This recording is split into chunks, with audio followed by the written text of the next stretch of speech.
Bună, noi suntem Alin și Mădălina Halațiu, suntem părinții lui Filip, un băiețel de 8 ani și jumătate, care de curând a împlinit 3 ani de când urmează terapia asistată de animale. Pe Luciana, Mara și ceilalți colegi de-ai lor i-am întâlnit în un eveniment în 2019.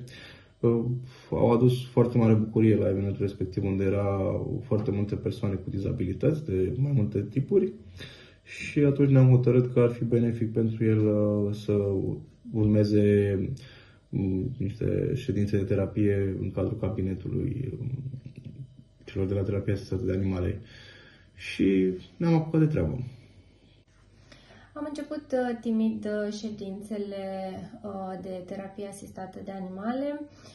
La început Filip era destul de introvertit, se juca doar într-un singur loc, avea doar o mingioță cu care se juca. Ușor, ușor, fetele au înțeles nevoile lui.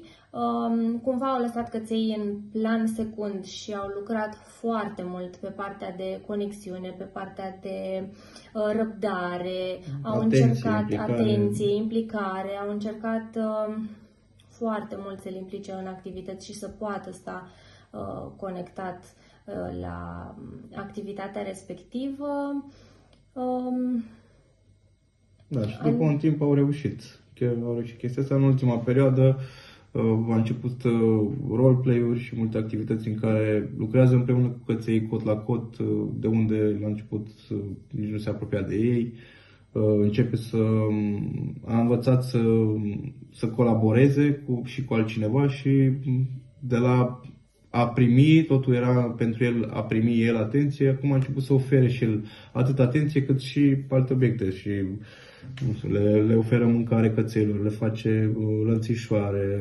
Îi plimbă cu lesa, lucru care la început îl plimba o tură, lăsa lesa, acum știe că poate da mai multe ture de cabinet cu lesa în mână, cu cățelul după el. De la o vreme e foarte afectuos cu Alice, îi place tare mult când ajunge la cabinet să stea puțin pe ea înainte, o mângâie, o pupă, e foarte iubitor, acum e mult mai expresiv.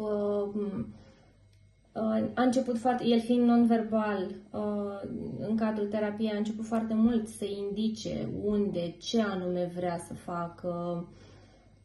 Și de aici, pornind din cabinet, a ajuns să pună în practică și acasă aceste noi deprinderi pe care le-a obținut în urma terapiei. Iar faptul că din când în când am beneficiat de gratuitate datorită unor sponsorizări, pe noi ne-a ajutat enorm, pentru că cheltuielile sunt foarte multe, sunt multe neprevăzute. Și Filip are mai multe diagnostice pe lângă epilepsie, TSA și ceva probleme cu rinichi. El a avut foarte multe intervenții și neurochirurgicale, intervenții pe creier 3, dar ultima este chiar acum o lună de zile, o intervenție la picior de corectare, iarăși care au fost niște cheltuieli neprevăzute foarte mari și... Plus că încă mai poartă scutece și nu e doar cazul nostru, și în general părinților care au copii cu dizabilități.